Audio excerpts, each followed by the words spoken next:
के मधुर और जलाली नाम में सभी मसीह भाई बहनों को मेरी तरफ से जान सी की मैं पास्टर रेखा आप सभी का बहुत बहुत स्वागत है। तो आइए हम वचन की ओर चलते हैं। और वचन से पहले एक बात मैं करना चाहती हूँ अपने प्रिय भाई बहनों से।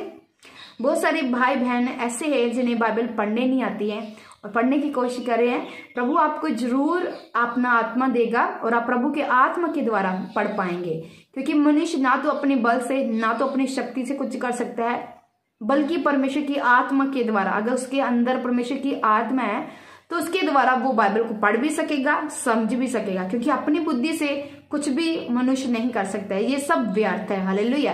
तो अगर आप कोशिश कर रहे हैं तो कोशिश में लगे रहना। तो आपके लिए एक वचन लाई हूं, छोटा सा वचन है प्रभु का और उसमें बहुत कुछ है। एक छोटा सा वचन बहुत कुछ बातें सिखा जाता है, तो इसलिए मैं आप सभी को बताना चाहती हूँ। हम निकालेंगे भजन संहिता 103 पढ़ेंगे। तो यहाँ हम परमेश्वर के प्रेम के बारे में जानते हैं। दाऊद राजा है जो भजनकार जिसने ये लिखा है, वो प्रभु के प्रेम के बारे में बता रहा है कि प्रभु कितना दयालु, कृपालु, महान, सामर्थ्य पिता है। तो आज आप जान भी सकेंगे प्रभु की दयालुता को, प्रभु की महानता को, प्रभु की करुणा को। हालेलुया। जो कहते हैं प्रार्थना करते करते हमें वचन नहीं पता कि हम कौन से वचन बोले, तो आज इस वचन को आप जरूर अपनी प्रार्थना में शामिल कर लीजिए। जब इस वचन को प्रार्थना में शामिल करेंगे तो आप बहुतायत का फल लेके आएंगे। हालेलुया। दाऊद कहता है, हे मेरे मन यहोवा को धन्य क्या है, और जो कुछ मुझ में है वे उसके पवित्र नाम को धन्य क्या है। हालेलुया। मतलब दाऊद अपने आप को कह रहा है कि हे मेरे मन, मतलब अपने आप को, अपने मन को कह रहा है, हे मेरे मन यहोवा को धन्य क्या है, और जो कुछ मुझ में है वे उसके पवित्र नाम को धन्य क्या है। मतलब जो कुछ भी वो अपने शरीर के बारे में कह रहा है, जो भी हमारा प्रभु ने हमें शरीर दिया है, ये सब कुछ उसकी देन है, ये उसकी करना है। और जो कुछ भी हमारे पास आज है, घर परिवार बच्चे जो कुछ भी है, ये भी प्रभु की देन है। हालेलुया। तो वो कह रहा है जो कुछ मुझ में है वह उसके पवित्र नाम को धन्य किया। पवित्र नाम को, क्योंकि उसने मुझे धरती पर भेजा, उसने यहाँ हमें खड़ा किया है, वो ही हमें है जो संभालता है दिन भर। हम जो भी करते हैं हमारी मदद सहायता वो ही करता है। हालेलुया। हे मेरे मन यहोवा को धन्य क्या है, और उसके किसी उपकार को ना भूलना। वो कह रहा है कि हे मेरे मन उसी के नाम को धन्य क्या है, उसी के नाम को हमें धन्य कहना चाहिए। चाहे आज हम कठिनाइयों में चल रहे हैं, हमारे ऊपर कष्ट है, बीमारी है, किस तरह का ट्रबल चल रहा है, तो प्रभु के नाम को धन्य क्या करना है। उस बीमारी को भी क्या करना है, प्रभु के आगे कहना कि प्रभु धन्य है, तेरा नाम धन्य, तेरा नाम महान हो। जैसे वो अजूब कहता है, वो बीमारी में होता तो वो प्रभु के नाम को महिमा देता है। क्या पता इस बीमारी में प्रभु की बड़ी महिमा प्रकट हो जाए। क्या पता जो लाचारी है, कर्ज है आपके जीवन में, इस कर्ज के द्वारा बड़ी महिमा प्रभु की हो। तो अगर इस हालातों में है, ट्रबल में, मुश्किल में, तो उसमें रहकर भी क्या करे, प्रभु के नाम को धन्य के, प्रभु के नाम को क्या दे, महिमा दे। आगे वो क्या कहता है, वही तो तेरे सब अधर्म को क्षमा करता और तेरे सब रोगों को चंगा करता है। हालेलुया। वही तो तेरे अधर्म के काम, अधर्म के काम के क्या, जो हम पाप करते हैं दुनिया में रह के, जो पाप करते हैं, शरीर के पाप है, मन के पाप है, जो हम करते हैं। बहुत सारे पाप, किन किन पापों की मैं बात करूं। पाप, जब पाप की आदि अधर्म के काम होते हैं, जैसे जो आज्ञाएं प्रभु ने हमें दी है, उस आज्ञा को तोड़ के हम जो काम करते हैं वो अधर्म के काम होते हैं। क्या कहता है, वही तो तेरे सब अधर्म को क्षमा करता है। मतलब जो हमारे पाप है ना, उसको वही तो क्षमा करता है, तेरे सब रोगों को चंगा करता है, और तेरे सब रोगों को चंगा करता है। देखिए प्रिय भाई बहन, जब हमारे पाप क्षमा हो जाते हैं, जो हमने अधर्म के काम किए, गुनाह किए, जब वो क्षमा हो जाते हैं तो प्रभु क्या करता है, हमें चंगा करता है। इसका मतलब हमारी जो चंगाई वो पाप से जुड़ी हुई है। बहुत सारे अभी भाई बहन को ये भी होगा कि हाँ मैं चंगा नहीं हो रहा, मैं छूट नहीं रहा हूं, तो इसका मतलब कहीं ना कहीं आपके जीवन में अभी भी पाप है। ढूंढिए अपने आप के अंदर के पाप को, क्योंकि हर मनुष्य अपने आप को जानता है। वो जानता है कि मुझ में अभी कौन सा पाप कम कर रहा है, गुस्से का, या चोरी का, व्यभिचार का, कौन सा आत्मा आपके जीवन में कम कर रहा है, उसे पहचानिए। और उस जो अधर्म के काम है, जो पाप है, उसके ऊपर वर्क कीजिए, उसके ऊपर काम कीजिए। फिर प्रभु आपको क्या करेगा, चंगा करेगा। आपकी जो ब्लेसिंग रुकी हुई है, क्या पता उसके पीछे आपका कोई पाप हो जो अभी तक आपने क्षमा नहीं करवाया है।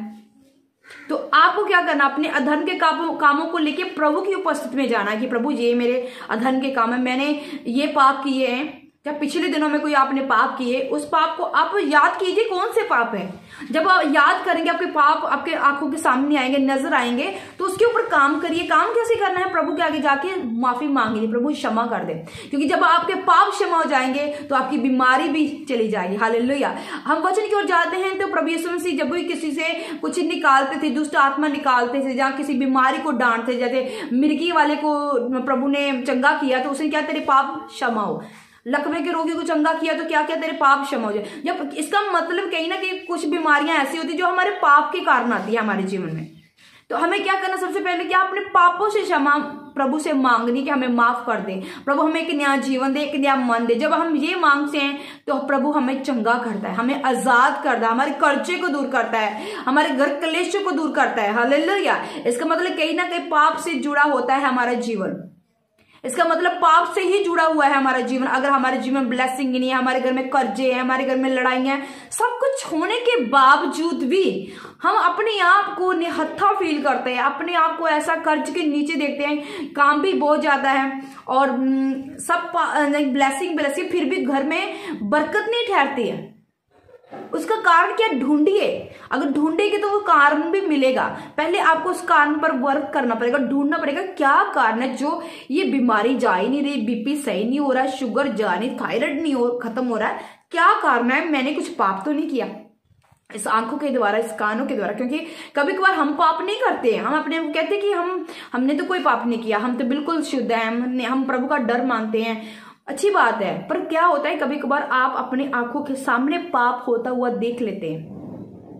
आप अपनी आंखों के सामने पाप होता देखते हो तो आप भी उतने ही गुनहगारी बन जाते हो। आपने पाप नहीं किया पर आपने पाप होते हुए देखा आपकी आंखों ने, तो आप भी गुनहगारी माने जाएंगे। आपके कानों ने सुन लिया, पाप सुन लिया, आपके कानों ने कुछ बुरा सुन लिया है। इसका मतलब ये नहीं कि आपने पाप नहीं किया, पर आपने पाप कर दिया। जब आपने बुरा सुन लिया, आप भी पाप के क्या हो गए? भागीदार हो गए। आपके जो पैर है, आपको कदम उन लोगों के बीच में लेके गए जो शराबी है, जो बदमस्तियां करते हैं। आप उस मंडली में बैठे हुए हो तो आप कहेंगे कि नहीं मैं धर्मी पुरुष हूं, मैं पाप मैंने कौन सा किया, पर आप उस मंडली में बैठे हो, आप उस मंडली में बैठ गए ठट्ठा करने वाली में, तो आप पाप के भागीदार होगे। आप पाप के भागीदार हो, मानो जो ना मानो, क्योंकि आपके पैर उन लोगों के बीच में खड़े थे। आपके पैर वहां नहीं होने चाहिए थे, आप वहां नहीं होने। अगर आप धर्मी हो तो वहां आप नहीं टिक सकते, आप ठट्ठा करने वालों के बीच में नहीं रह सकते, शराबियों के बीच में आप नहीं रह सकते, क्योंकि आप प्रभु के जन हो। हालेलुया। मेरा विश्वास है कि आज के द्वारा अगर आपको अपने पापों के बारे में पता चल गया है कि हमने कोई जाने में पाप कर दिए, चाहे आपने नहीं किए पर आपने वहां उपस्थित होकर अपने आप को क्या कर लिया? गंदा कर लिया है, अपनी आत्मा को गंदा कर लिया है। तो आइए मेरे परमेश्वर के सामने, मेरा परमेश्वर आपको शुद्ध करेगा, आपको एक नया जीवन देगा, क्योंकि आपने जाने में यह पाप किया, आपने जानबूझकर नहीं किया है, आपको नहीं पता था इन सब चीजों के बारे में। तो आइए प्रभु का धन्यवाद करते हैं, प्रभु हमें इन पापों से बाहर निकाले, हम इस बुराई की ओर ना चले, हम सारे पापों से क्षमा मांगते हैं, हमें एक नया जीवन दे। वो जीवन प्रभु जिसमें तेरी बहुतायत की आशीष जुड़ी हो, वो जीवन प्रभु जिसमें प्रभु स्वर्ग में जाने के लिए प्रभु जी आशीष हो, प्रभु जी वो जीवन प्रभु जी जिसमें पवित्र आत्मा की हजूरी हो, वो जीवन प्रभु परमेश्वर, वो जीवन प्रभु जिसमें तू ही तू हो, प्रभु तेरा ही आत्मा हो पिता परमेश्वर। हालेलुया। तो मेरा परमेश्वर आज से ही आपके जीवन में काम करने शुरू कर दे, आज से ही आपकी बीमारियों की जो जड़ है ना वो नाश कर देगा मेरा परमेश्वर। हालेलुया। सब ब्लेस है।